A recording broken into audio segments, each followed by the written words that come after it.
Tired of messy text output from your large language models? Discover the game-changing productivity tip that will revolutionize how you export data. We are talking about Markdown. This simple format is the key to getting a clean, structured export from any LLM. When interacting with AI, you need the cleanest export possible.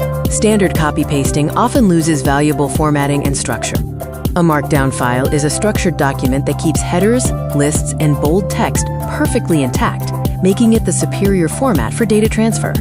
Let's look at the main benefits you gain by simply asking your LLM to output its response in Markdown. First, it's incredibly copy-paste friendly. When you move data to apps like Notion, Obsidian, or GitHub, the formatting remains perfect, exactly as the AI intended.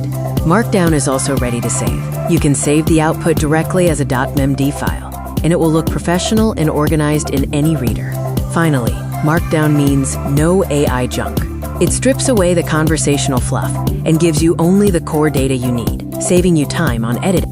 LLMs can sometimes get lazy and just show formatted text on screen. To get the raw, copy-ready block, here are 3 specific prompts to use. Use the code block method. Prompt the AI with, provide the summary inside a Markdown code block so I can copy the raw syntax.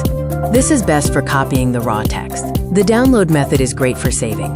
Ask the AI to, quote, generate a downloadable .md file containing the technical specs we just discussed. For organization, use the structure method. For example, format this data as a Markdown file, using H2 headers for sections and tables for the technical data. The best way to use the code block output is with one-click copying. This saves you from having to select and highlight the entire block.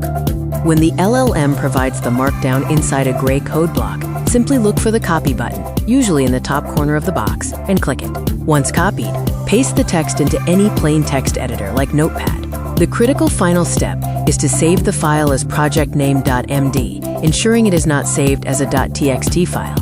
By using these simple prompting techniques, you can ensure your AI output is always structured, clean, and ready for whatever project you're working on. Remember, asking for a Markdown file equals structure, cleanliness, and efficiency for all your AI-generated content.